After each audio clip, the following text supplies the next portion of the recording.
Gaby, ya.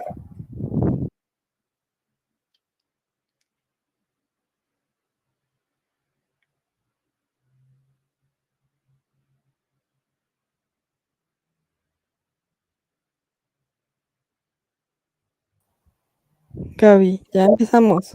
La entrada, ¿no? ¿No pones la entrada? ¿De los huevos Ya lo refritos y puse, esto? ya lo puse. Ah, ya no vi. Hola, ¿qué tal? A todos los rapidines, ahora sí estoy un poco descontrolada. Disculpen, yo creo que es el mal tiempo aquí en Ginebra, Suiza.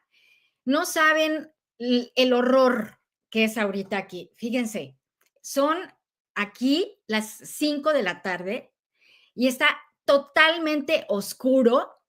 Hace un frío, estamos a 5 grados centígrados, 5, o sea, no les estoy mintiendo, 5 grados, no sé si se ve. No, no se ve.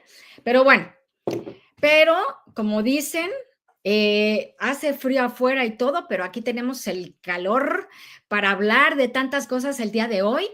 Nos toca hablar de varios temas. Está la crisis en Siria que está explotando y que es una cuestión muy seria.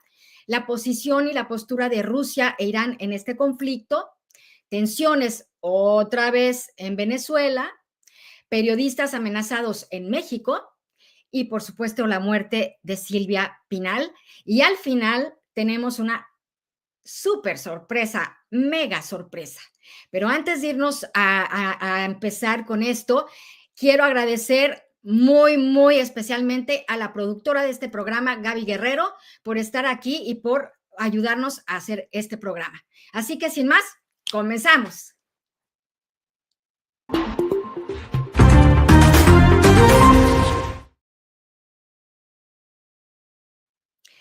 Bueno, pues fíjense que hoy es martes y nos toca la conferencia de prensa en Naciones Unidas, en donde hablamos de los conflictos que aquejan el mundo, de las crisis humanitarias, etcétera. Entonces, el día de hoy se habló sobre Siria. Siria es un conflicto que viene de larga data.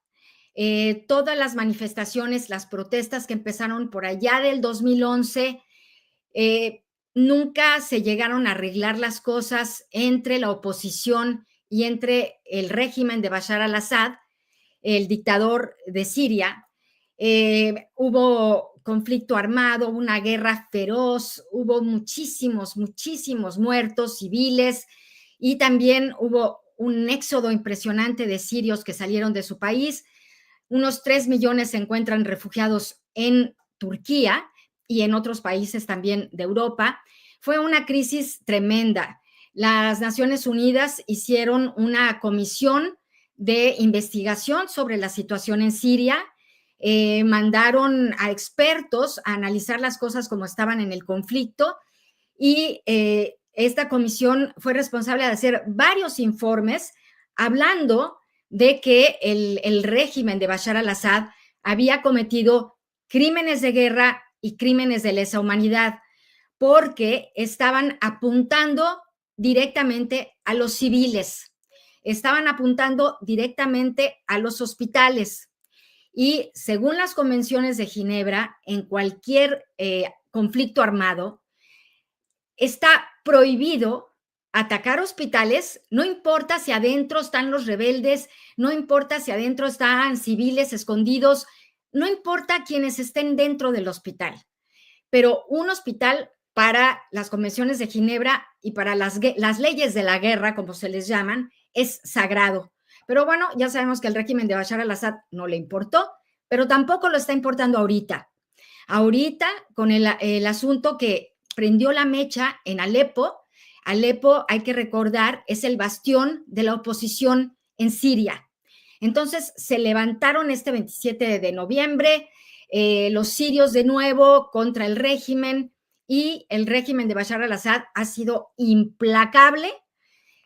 Mandó al ejército y está atacando de nuevo a civiles, hospitales, escuelas, y entonces claro, el ejército, los militares tienen mucho más alcance, mucho más posibilidades que la oposición siria. Entonces, la situación está muy, muy difícil. Y lo que nos dicen aquí en Naciones Unidas, la Coordinación de Asuntos Humanitarios, la Organización Mundial de la Salud, los derechos humanos, nos dicen que no pueden entrar a la zona de conflicto, no pueden entrar a ayudar a los civiles. Hay barreras de militares que no les dejan acceder a estos lugares, y se necesita para poder ayudar a la población que es la más necesitada y que es la que lleva la peor carga en conflictos como este. Entonces vamos a ver qué sucede en Siria en estos próximos días. La cosa está muy, muy candente y hay que tomar nota porque ya vemos que la zona está muy, muy dura con la guerra en Gaza, el Líbano que acaban de firmar la paz. La situación en la región es muy tensa, entonces no hay que despegar el ojo de la situación en Siria.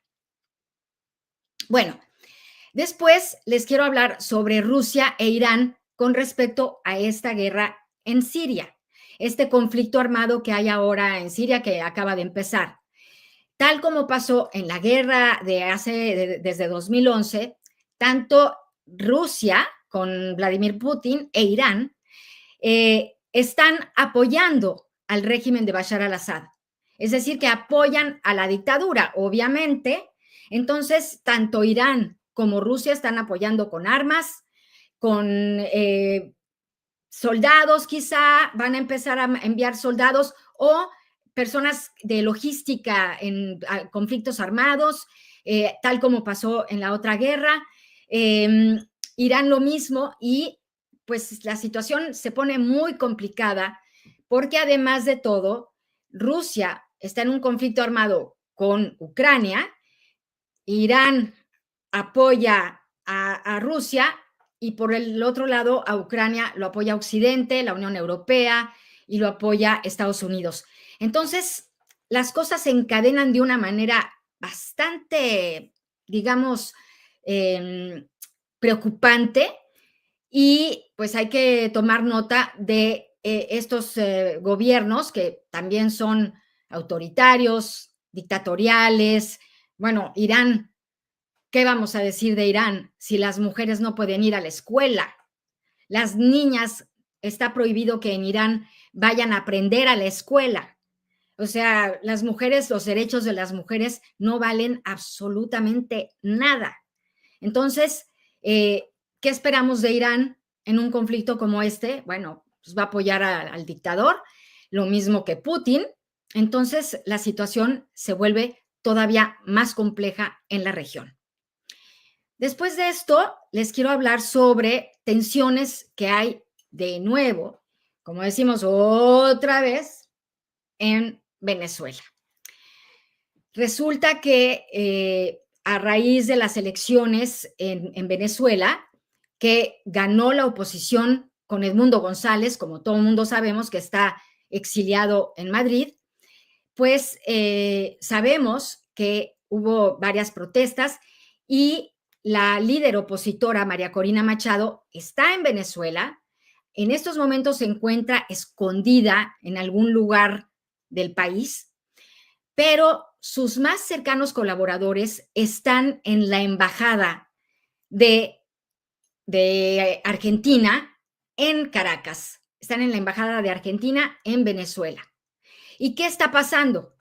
Que las fuerzas de Nicolás Maduro, estos paramilitares, militares, están asediando la embajada de Argentina con el propósito de que el equipo de María Corina Machado, que son, me parece que son 6 colaboradores, salgan de ahí. Y bueno, hay que recordar que hay tratados internacionales que se supone que todo mundo debe respetar, y que las embajadas son terreno sagrado. Es decir, que la embajada de otro país es como el país mismo en ese lugar. Entonces, si entras a la embajada de Argentina, si atacas la embajada de Argentina, es como estar atacando al país, a Argentina. Entonces, las cosas están muy difíciles porque el equipo de María Corina Machado está ahí y la tensión va aumentando, aumentando, aumentando conforme está pasando el tiempo, porque el 10 de enero es la toma de posesión en Venezuela. Y ese 10 de enero, Edmundo González ya advirtió que va a viajar a Caracas, que va a viajar a Venezuela y que va a tomar posesión como presidente, cosa que Nicolás Maduro no reconoce. Entonces, pues no sabemos qué va a suceder, no sabemos cómo va a reaccionar Nicolás Maduro, sabemos que el hombre es bastante irascivo, que no medita mucho sus reacciones, sabemos que está acostumbrado a tratar con la punta del pie a los opositores, a cualquier persona que disiente de su pensamiento. Entonces, vamos a ver qué pasa con el equipo de María Corina Machado, con María Corina Machado, que es la líder opositora, si la encuentran, y con Edmundo González cuando llegue a Venezuela. O sea que sí, no sabemos cómo va a estar esto el 10 de enero, pero la tensión empieza a aumentar, aumentar, aumentar. Ahora, no sabemos tampoco en este momento qué postura va a tomar el próximo presidente de Estados Unidos, Donald Trump. Me parece, tengo la esperanza de que él va a apoyar la democracia en Venezuela y las elecciones, porque sabemos que el régimen de Nicolás Maduro no ganó las elecciones. Le piden las actas para que prueben que ganaron las elecciones y no las han entregado. En cambio, el equipo de la oposición que ganó las elecciones ha presentado todos los documentos, las actas y todos los papeles para comprobar que ellos han ganado las elecciones en Venezuela. Otra cosa que les quiero comentar, que me parece una cuestión muy, muy seria, pero no seria, lo que sigue de serio, o sea, es la situación de los periodistas en México.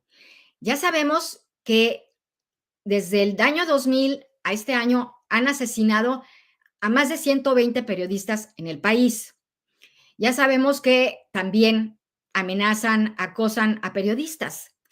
Y en esta ocasión hay una periodista, una mujer, que prefiero mantener el anonimato por protegerla a ella, pero a esta periodista la están amenazando en las redes, la están amenazando en su casa, la están amenazando, le han dicho que la quieren hacer pedacitos, le han dicho que la quieren violar, le han dicho que la quieren matar, le han dicho muchas cosas a esta periodista. Es una periodista muy conocida en México, es una periodista que tiene una voz muy fuerte en México, que la conoce mucha gente y me parece que esto ya está tomando otro cariz en México porque hasta este momento yo no he visto, igual me estoy equivocando, pero yo no he visto que hasta esta hora la presidenta de México, Claudia Sheinbaum, se haya pronunciado sobre las amenazas a esta periodista que seguramente sabe quién es. Entonces, ya digo, ¿qué horas son? Ya era hora, digo, ya se nos pasó la hora, ¿no? De que Claudia Sheinbaum diga que ella condena de la manera más enérgica las amenazas a los periodistas en México, porque ya sabemos que un periodista que es amenazado, se le cumple la amenaza en México y lo pueden matar. No es cuestión de palabras. Cuando a una periodista o a un periodista lo amenaza, hay que tomarlo con la más absoluta seriedad. Y eso es lo que yo hablé el día de hoy en la conferencia de prensa que tuvimos esta mañana, y el encargado de la Oficina de Derechos Humanos de Naciones Unidas decía que sí están muy preocupados por la situación de los periodistas en México, por la situación de que no pueden expresar con libertad sus ideas, de que los periodistas de los medios principales de comunicación se han tenido que callar gradualmente desde que tomó el poder la presidenta Claudia Sheinbaum. Claudia Sheinbaum parece que no, y así con su peinadito y su estilo muy, como muy, digamos, inofensivo, pero ha sido mano dura con los medios y no ha permitido que se expresen con plena libertad periodistas en México. Entonces, los periodistas que pueden hablar son los que están haciendo periodismo independiente, pero es muy importante el periodismo en los medios, en la televisión, etcétera. Entonces, desde aquí, desde Ginebra, desde Naciones Unidas en Ginebra, Suiza, se le hace un llamado a la presidencia de México para que se pronuncie sobre las amenazas, el acoso contra los periodistas en México. Ella no ha dicho nada, no sé si esta mañanera dijo algo, ojalá, me parecería muy loable, pero me parece que no ha dicho nada. Entonces, hay que tener mucho cuidado porque se debe proteger a los periodistas. Los periodistas son las personas encargadas de decir la verdad, son las personas encargadas de ir al terreno, de ir a investigar, a los narcos, de investigar el crimen organizado, de investigar a los políticos corruptos. Digo, los periodistas son los que están en la primera línea de fuego, y los periodistas se ponen ahí con todo valor, pero pues la sociedad los tiene que proteger. Los tenemos que proteger a los periodistas que viven en México. Entonces hay que tener muchísimo cuidado con ellos. Ya lo vimos en un documental que se llama Zona de Silencio, que dirigió Santiago Maza. Es un documental desgarrador sobre la situación de los periodistas en México. Entonces, no perdamos el radar y protejamos la libertad de expresión y la libertad de prensa en nuestro país. Bueno, y ya para hablar de otra cosa y no de tantos dramas que yo siempre les traigo, que me da mucha pena, pero ¿qué puedo hacer? O sea, la situación en el mundo está bastante mal. O sea, ¿qué puedo decirles, no? Yo con ganas de traerles nuevas noticias, de que se acabó la guerra, de que ya por hacer el mes de diciembre, las partes van a firmar la paz, pero no es así. Entonces, bueno, pues para hablar de otra cosa y de otro tema, pero muy importante, pues hablemos de Silvia Pinal.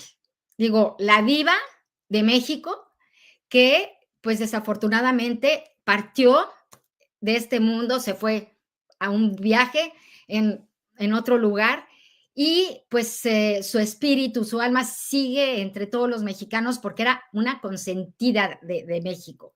Silvia Pinal que deja una tribu, digamos de así, de mujeres muy bravas, muy entronas, mujeres talentosas como ella. Silvia Pinal, desde la juventud, digo, una gran actriz que participó en las películas de Buñuel, en varias películas de Buñuel, como Viridiana, por ejemplo. Silvia Pinal ha sido un referente para muchas actrices en México, para muchas actrices también de fama internacional, porque la noticia de la muerte de Silvia Pinal no nada más tuvo eco en México, también en Estados Unidos. Yo leí periódicos de Estados Unidos, de Europa, en varios lugares en donde se habla de la muerte de Silvia Pinal. Y también Silvia Pinal, en nuestro país también ella era, pienso yo, la considero una de las primeras feministas que hubo en México, porque es con su programa de Mujer, Casos de la Vida Real, ella presentaba los casos más tremendos, las historias más tremendas de mujeres que vivían en México y que platicaban sus historias. Entonces, me parece que ella pues puso el foco rojo en la cuestión de las mujeres, en lo que pasan las mujeres en México, la discriminación contra ellas, la violencia a la que son sometidas, y eso también se lo reconozco muchísimo a Silvia Pinal. Entonces, bueno, Silvia Pinal es una gran mujer, todos lo sabemos. En comedia musical, bueno, yo fui a sus comedias musicales en México. Nunca voy a olvidar esta comedia musical que se llamaba Mame, que yo no sé cuántas veces la fui a ver y las canciones las canté hasta que me cansé. Bueno, me encantaba ir al teatro a ver a Silvia Pinal. Entonces, bueno, desde aquí, pues quiero hacer, pues, un, pues, una reflexión muy cariñosa para la familia de Silvia Pinal, para las hijas, para sus nietas, que bueno, que sentimos mucho la partida de esta gran actriz mexicana y bueno, pues muy merecidos los homenajes que ha recibido. Y bueno, ya para terminar este segmento y para hablar de Silvia Pinal, pues miren, nada mejor que Nicolás Alvarado, por supuesto, el experto más experto que existe en México sobre cine y sobre tantas cosas, para hablarnos de ella, de la diva Silvia Pinal. Así es que lo escuchamos. Adelante, Nicolás. Último homenaje a Silvia Pinal. ¿Por qué digo que un último homenaje? Bueno, pues porque no solo yo, sino mucha gente ha estado hablando de Silvia Pinal a lo largo de esta semana. No se y se entiende tarda. perfectamente porque, bueno, pues es una noticia que interpela Gaby, ¿me dices si hay algún problema? Toda, porque Silvia Pinal es probablemente nuestra penúltima gran estrella. Y cuando digo nuestra penúltima gran estrella, me refiero a un cierto modelo de narrativa estelar construido desde el primer momento de la industria cinematográfica nacional. Cuando hablamos de la época de oro del cine nacional, hablamos no solo de una estética, sino hablamos también de un modo de producción, hablamos de un sistema de producción cinematográfica que se parecía mucho al Studio System hollywoodense, con productoras privadas que tenían bajo contrato estrellas, que las desarrollaban como personalidades, que tenían interacciones con el mundo de la publicidad también, por ejemplo, y que tenían una narrativa estelar que respondían a ciertos tipos, digamos, ideales que encarnaban con distintas mutaciones. Bueno, el tipo que originalmente encarnaba a Silvia Pinal era el tipo de lo que se conocía entonces como la dama joven, o lo que quizás incluso en inglés haya sido conocido como la ingenue, o la starlet más bien, o en francés la soubrette, es decir, una mujer guapa, joven, atractiva, sexualmente atractiva, con sentido del humor, que encarnaba sobre todo papeles ligeros y que servía con frecuencia de comparsa a estrellas masculinas, con enorme frecuencia a comediantes. Eso fue lo que hizo Silvia Pinal en muchas películas, con Tintán, con Resortes, con Pedro Infante, participando en números musicales incidentales como Teatro del Crimen, dirigida por su propio esposo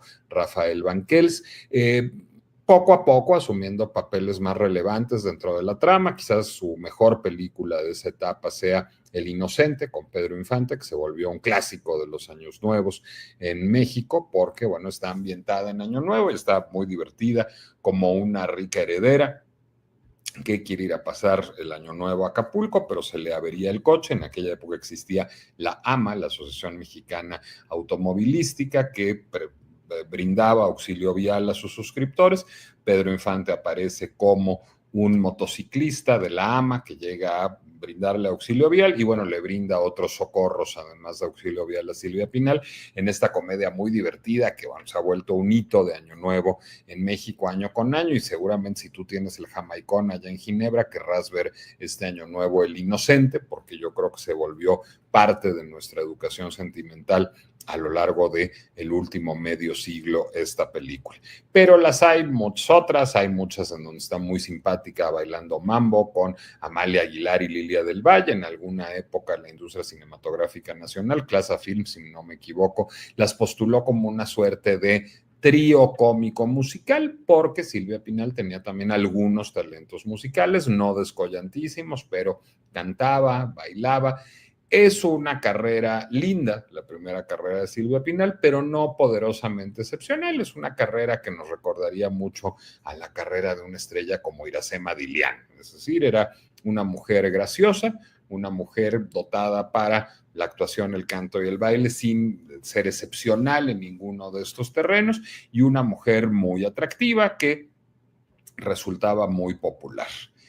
Esa etapa es la que dura todos los años 50 en la carrera de Silvia Pinal y que termina con Viridiana. Viridiana, de Luis Buñuel, es la película que digamos, pues hace un mito de ambos, diría yo. Luis Buñuel ya era, digamos, ya figuraba en la historia de la cinematografía, pero más por dos títulos excepcionales, por Un perro andaluz y La Edad de Oro, películas que hace en los años 30 en Francia.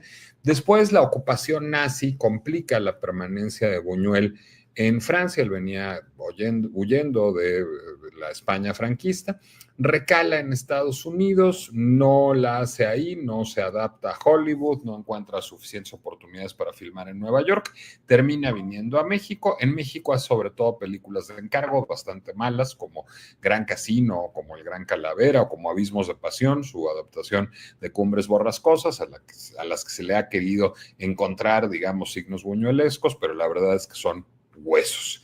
Silvia Pinal inteligentemente dice, aquí hay un gran director, yo tengo un marido que es empresario, el marido era Gustavo Alatriste, convence a Gustavo Alatriste de levantar capital, de asociarse con Gregorio Wallerstein, un productor de cine legendario, y a partir de ahí Alatriste y Wallerstein le proponen a Buñuel filmar la película que él quiere. La película que él quiere es Viridiana, pero, digamos, parte de las condiciones es que la estrella, la protagonista, sea Silvia Pinal.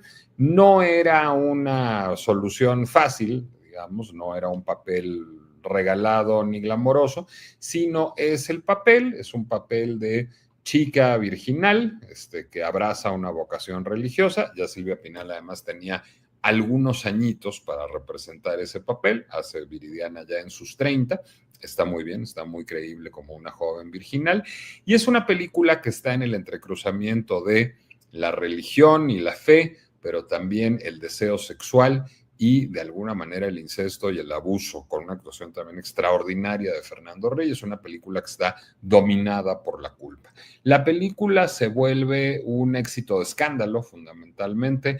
Es prohibida en España, es prohibida en México momentáneamente. Buñuel y Silvia Pinal tienen que contrabandear copias de Viridiana, es premiada en el Festival de Cannes y se vuelve un clásico y resignifica a Silvia Pinal como una estrella importante, como una estrella global y como una estrella que llama la atención de los teóricos del cine, de la crítica especializada, pone en otro plano a Silvia Pinal. Esta sociedad de Buñuel con esta familia, con Silvia Pinal, Gustavo Alatriste y Gregorio Wallerstein, durará todavía 2 películas más, una más que es clave en la filmografía de Buñuel y por lo tanto de Silvia Pinal también, que es El Ángel Exterminador. Es menos clave para ella que para él porque es una película coral, es una película de ensamble en donde no hay verdaderas estrellas, en donde en un reparto que contiene lo mismo a Claudio Bruch que a Augusto Benedico, que a Jacqueline Andere, Silvia Pinal hace un papel destacado, el papel de la Valquiria, la anfitriona de esta cena de la que después nadie va a poder salir. Está muy encantadora al principio y muy absurda, como debe ser en una película de Buñuel. Después está terrible y en una actuación, digamos, no realista, pero convincente, cuando ya los personajes se quedan todos atrapados en esta sala misteriosamente, pero el mérito ahí es mucho más un mérito cinematográfico que de actuación.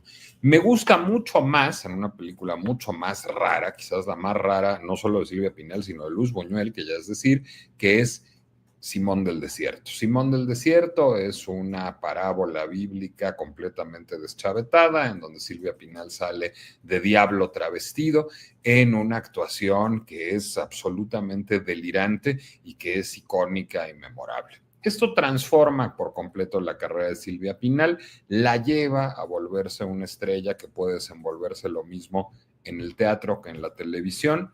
Empieza ella no solo a protagonizar obras de teatro, sino a comprarlas y producirlas ella misma. Se vuelve, junto con Manolo Fábregas, una de las pioneras del teatro musical de importación en México, al comprar los derechos de obras como Mame o como Hello Dolly o como Gypsy más adelante para representarlas ella misma. Esto también tiene que ver con una crisis de la industria cinematográfica mexicana y con una crisis de edad de la propia Silvia Pinal, que se empieza a enfilar hacia los 40 y que encuentra ya menos papeles en una industria cinematográfica que además a partir de los años 60 está en vías de pauperización.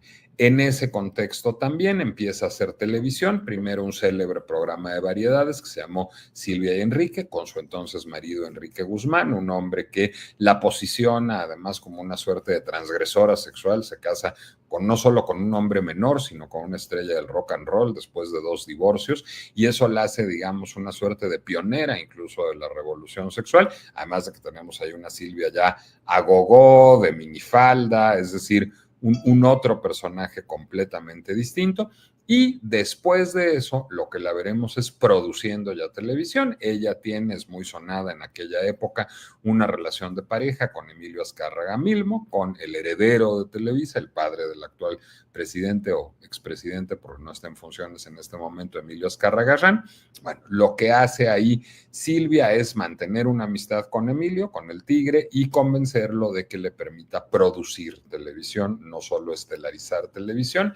Empieza a producir telenovelas como Eclipse, como Mañana es Primavera, con mucho éxito, y recala finalmente en Mujer, Casos de la Vida Real, un programa que duró 21 años al aire durante 1500 capítulos y que, si bien es un programa que resistirá mal el paso del tiempo, es televisión muy vieja, muy elemental, muy popular, es televisión que al mismo tiempo logró conectar con las grandes masas, logró sobre todo poner una agenda de género, de violencia doméstica, de violencia intrafamiliar, de techos de cristal laborales, de abuso sexual, en un país en donde rara vez se hablaba de esos temas antes, y que la hizo, bueno, pues también una pionera. Entonces, Silvia Pinal fue en muchos sentidos una pionera, fue una mujer que fue una leyenda del cine a lo largo de muchísimas décadas, de 6 décadas. Su último crédito es, digamos, todavía de principios de la década de 2020, y tiene películas tardías importantes como Modelo Antiguo, como Pubis Angelical, como Tercera Llamada.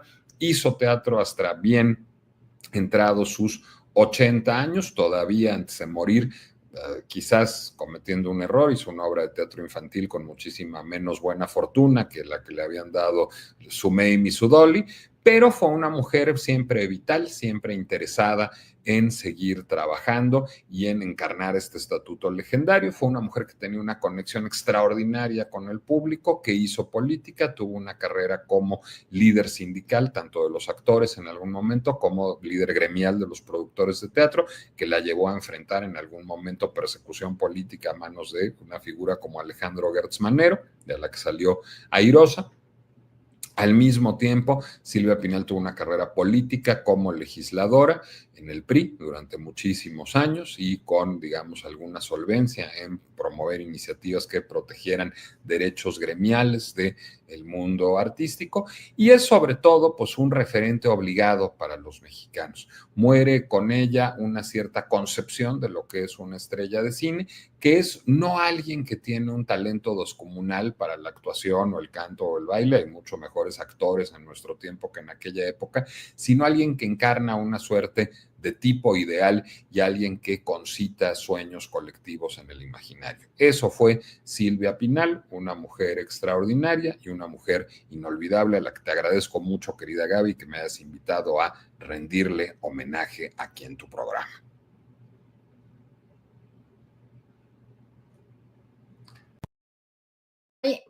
Nadie más que Nicolás Alvarado para hablar sobre alguien como Silvia Pinal y la leyenda que ha sido del cine en México y lo que significó para la sociedad mexicana Silvia Pinal. Muchísimas gracias. Y Gaby, ¿tenemos algunos comentarios o algo que haya dicho el público para leer algunos comentarios si hay por ahí algo?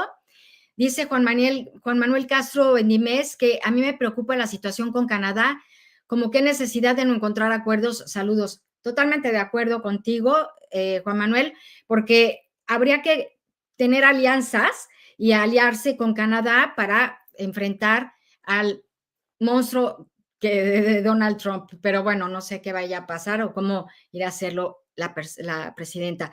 Buenos días, Gaby, familia Rapidinauta. Ya se registró el like y hagan lo mismo todos los conectados.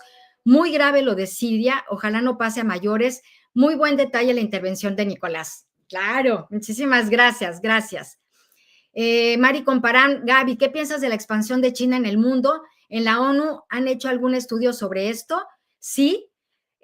sí, Mari, han hecho varios estudios sobre China, sobre todo sobre los derechos humanos y graves violaciones de derechos humanos en China.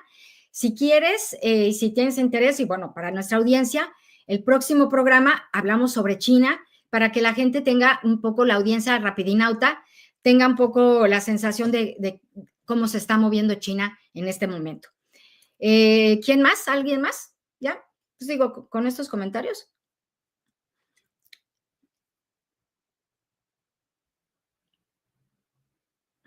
Gaby, Estela Rodríguez, Gaby, me encanta tu programa, eres muy ágil en tu exposición y objetiva, felices fiestas, equipo Rapidín.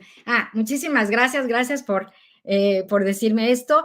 Y luego, Torros, me gusta mucho este día porque me entero de primera mano lo más importante a nivel internacional. Muchísimas gracias, sí, bueno, aquí están enteradísimos.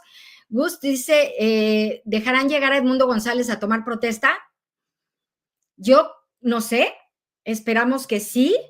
Digo, él va a estar allá en Venezuela, no vaya a salir Nicolás Maduro con su, digamos, con su, ¿cómo se dice? Fantasía, o sea, no sé, sus ganas de meterlo a la cárcel, en cuanto toque piso venezolano, puede haber riesgo de que invente alguna cosa Nicolás Maduro para encarcelarlo. Esperemos que no, pero la comunidad internacional va a estar muy pendiente, Europa va a estar muy pendiente, Estados Unidos va a estar muy pendiente de lo que pasa con Edmundo González. Entonces, esperemos que Nicolás Maduro pues se haga 2 pasitos para atrás, pero vamos a ver. Alma Cortés, buen día, ayuden compartiendo, comenten más de 3 palabras, den like, dejen correr los anuncios y si pueden aporten. Muchísimas gracias, Alma, pues sí. Denle like y bueno, pues si algo pueden cooperar aquí para la familia de Rapidines. Maribel Pineda, imperdible ver el discurso de la señorita Ayuso y que le tiró indirectas a la espuria. Disculpen, no sé qué puesto tiene esta inteligente española. Ella está en uno de los partidos de oposición, no me acuerdo cuál, y bueno, le tira bastante al presidente Pedro Sánchez. Jorge Álvarez, buenos días, excelente la aportación de Nicolás Alvarado, sí, bueno, es único, por eso no había nadie más que pudiera hablar de Silvia Pinal más que él. Y bueno, pues hasta aquí ya los comentarios, denle like, compartan. Esperemos que la semana que viene no haga tanto frío en Ginebra, pero quién sabe, porque ahorita estamos a 5 grados y las temperaturas van a empezar a bajar, va a nevar, bueno, no sabemos qué va a pasar aquí con el invierno, pero pues aquí estamos al pie del cañón. Muchísimas gracias a Gaby Guerrero por la producción y bueno, nos vemos hasta la próxima y bueno, Rapidines, sean felices. Hasta luego.